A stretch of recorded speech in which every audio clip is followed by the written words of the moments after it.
de celles qu'ils ont l'habitude d'avoir. Et vous imaginez bien l'autre dame là, avec ses trucs pour dire il faut avoir des enfants et tout ça là. Comment est-ce qu'elle toisait ce couple là quand elle a appris l'histoire. Bref, et puis finalement.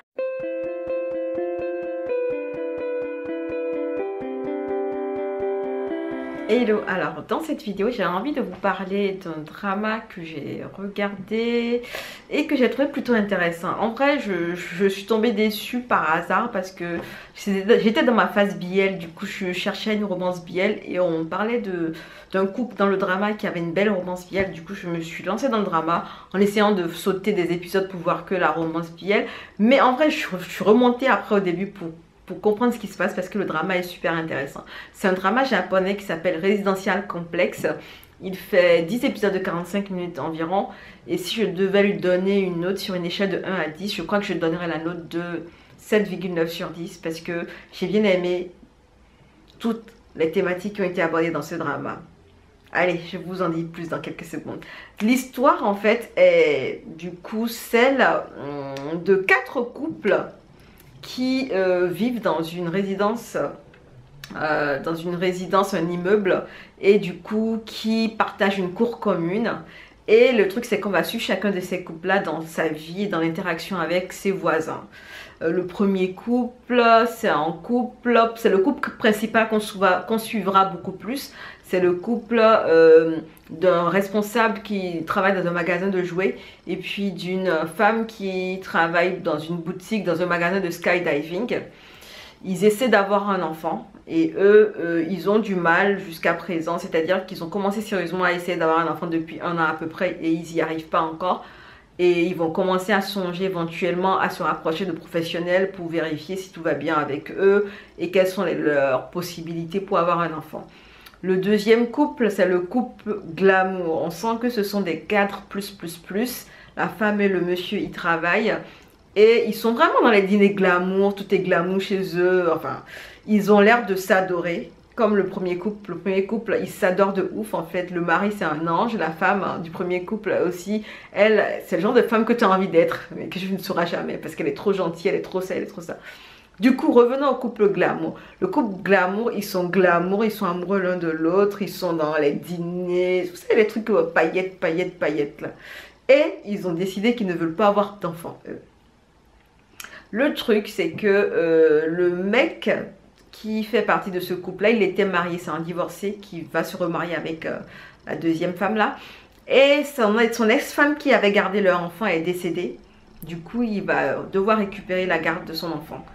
Et le couple qui se disait, surtout la femme qui n'avait pas envie d'avoir un enfant, va se retrouver avec un enfant et va devoir composer avec.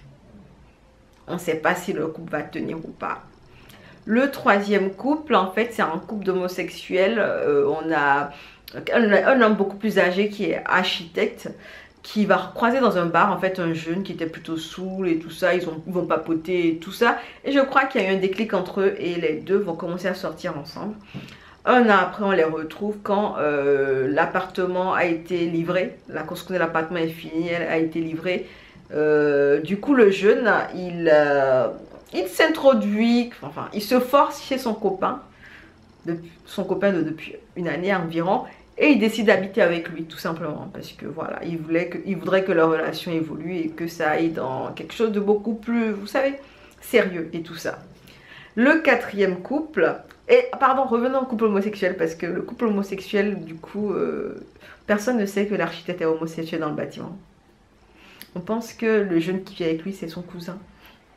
Continuons sur le quatrième couple qui est le couple que je déteste. C'est pas que je déteste ce couple-là, mais j'aime pas la femme de ce couple. C'est un couple en fait, vous savez, c'est le couple lambda. Le mec, c'est un trader qui en a eu marre de son boulot et qui a décidé de soumettre sa démission parce qu'il en avait marre. La femme, c'est une femme au foyer. Et du coup, depuis que son mari a démissionné de son boulot, elle en a marre de le voir traîner à la maison. Et elle lui demande de faire semblant d'aller travailler, genre de sortir de la maison même s'il n'a rien à faire dehors. Donc voilà, c'est l'ambiance de la femme là, ça. Ce qui est intéressant avec ce drama et les points que j'ai beaucoup adoré, en fait, ce sont les interactions de chacun des membres de cet immeuble, chacun des couples de cet immeuble, vu que ce sont des personnalités hyper différentes, qui ont des idéologies, ont des aspirations très différentes, les clashs ne sont pas... les clashs ne sont pas... Comment dire, on va pas ne pas avoir de clash en fait. Parce que du coup, imaginez le couple qui n'a pas envie d'avoir d'enfant et l'autre couple de femmes qui a, elle, son mari, la femme au foyer qui a 2 enfants avec son mari, qui montre toujours l'image de la femme qui doit faire ci, qui doit faire ça, qui doit aller en cuisine et tout ça. Et moi, ce qui me dérangeait avec cette femme, c'était que tout le temps, elle abordait le sujet de « Et vous faites des enfants quand ? Quand est-ce que vous allez avoir des enfants ?» Du coup, elle n'arrêtait pas de poser cette question-là, même aux couples qui étaient en train de lutter contre leur infertilité. Et elle était très agaçante, en fait, parce qu'il y avait des débats très houleux, puisque le couple... glamour avec les 4 plus, la femme, elle disait que elle travaillait, qu'elle n'avait pas le temps d'avoir un enfant. Et l'autre lui disait, mais tu es une femme, tu es censée avoir un enfant. Le taux de croissance de natalité au Japon décroît. Il faudrait que les femmes, on prenne ça à cœur et qu'on essaie d'avoir des enfants pour supporter notre société. Bref, il y avait des clashs, vous l'aurez bien compris. Et ce qui était intéressant, c'est que c'est des clashs qui étaient, enfin c'était des clashs très réfléchis, c'est-à-dire que c'est pas des clashs où on se tire des cheveux, on se crêpe le chignon, on se tire les cheveux et tout ça. C'est des clashs où tu auras des personnes matures qui vont avoir des débats, des discussions posées en expliquant pourquoi est-ce que, voilà, ils pensent ceci ou cela, pourquoi est-ce qu'ils n'ont pas envie de faire comme l'autre et tout ça. Et honnêtement, j'aime bien comment il y avait toujours une, vous savez, celle avec son mari qui essaie d'avoir un enfant, elle est la meuf la plus tempérée, qui essayait d'être tampon entre les 2 extrémités, entre celle qui dit la femme sert à avoir des enfants et l'autre qui dit mais j'ai pas envie d'avoir un enfant parce que j'ai d'autres choses à faire. Et honnêtement, je trouvais que c'était plutôt bien géré. Et j'ai vraiment aimé pouvoir suivre chacun des couples et leurs problématiques parce que chacun d'entre eux avait ses problèmes. Le premier couple, c'était l'infertilité.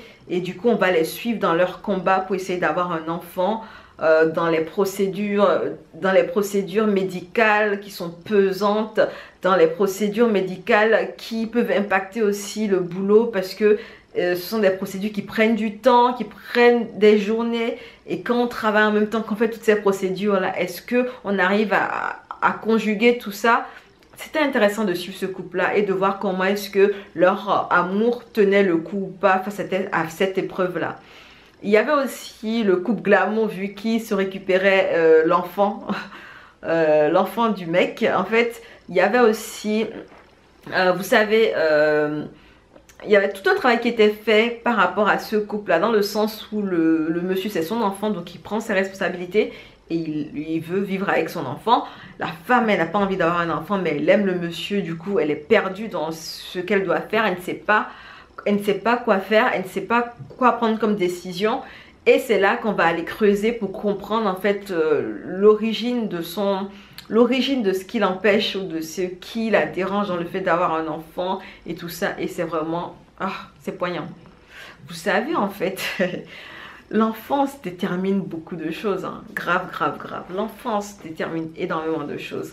Et pareil pour le couple homosexuel, vu qu'ils sont en cachette entre griffes et qu'ils font semblant de ne pas être un couple, mais d'être plutôt un oncle et son neveu.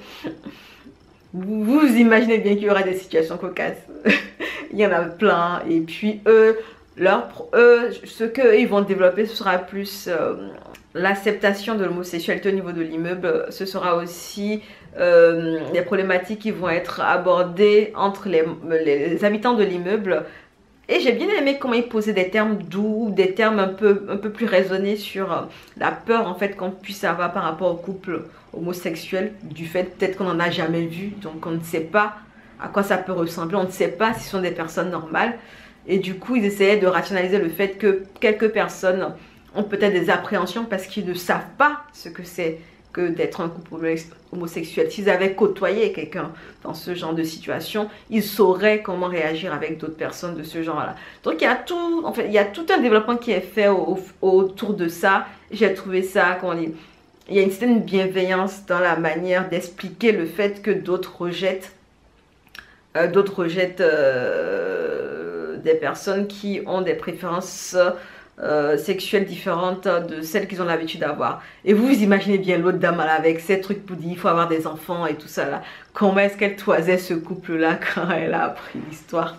Bref, et puis finalement le dernier couple qui avait aussi ses déboires bien entendu parce que les petites, enfin vous savez, la maman, c'est une maman qui voulait être une maman parfaite. Du coup, elle veut que ses enfants aient les meilleures notes et que son mari soit au cadre et elle veut que tout soit parfait. Et derrière ça, bien entendu, c'est qu'il y a un manque de confiance, il y a quelque chose qui la trigger pour qu'elle ait tous ces désirs-là. Donc, on va aborder ça pour le cas du quatrième couple.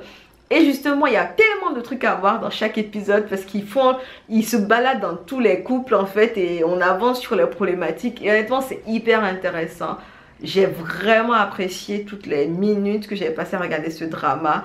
C'est rare que je sois aussi hypée dans des tranches de vie parce que finalement, c'est un drama, tranche de vie, hein, il n'y a rien de spécial derrière. Mais honnêtement, suivre ces couples-là dans leur train-train, dans leurs problématiques, dans la manière dont ils vont essayer de résoudre ça, était plutôt rafraîchissant, était plutôt intéressant dans le raisonnement. J'essayais de comprendre la société à ce moment-là, la société japonaise, leur personnalité, ce qui constituait le frein et comment est-ce qu'ils essayaient de se projeter pour résoudre le conflit. Donc voilà. Écoutez, c'est un drama. Est-ce qu'il y a des points négatifs même? Honnêtement, j'en ai pas trouvé. J'en ai pas trouvé. Mais vous savez, les tranches de vie, ce sont des dramas qui ont des rythmes plutôt lents. Donc, si vous aimez les dramas qui sont très dynamiques et tout ça, vous allez avoir des moments dynamiques, mais ce ne sera pas tout le temps dynamique dans ce drama. C'est une tranche de vie, donc voilà. On va suivre des personnes jusqu'à ce qu'un événement se passe et puis on va les suivre jusqu'à ce qu'un autre événement se repasse et puis voilà quoi. Donc, voilà. Sinon, c'est un drama que je recommande si vous souhaitez, en fait, si vous aimez les tranches de vie, si vous aimez si vous aimez les dramas japonais, si vous avez envie de comprendre peut-être une facette de la société japonaise à laquelle vous n'avez jamais été confronté, vous savez, celle des couples, des familles et tout ça, de l'éducation et puis, enfin, tout le tintouin là. Si vous aimez ce genre de drama, je pense que ce drama résidentiel complexe vous intéressera. Donc voilà. Écoutez, j'en ai fini pour ma part. On se dit à bientôt dans une prochaine vidéo et en attendant, prenez soin de vous. Allez, ciao!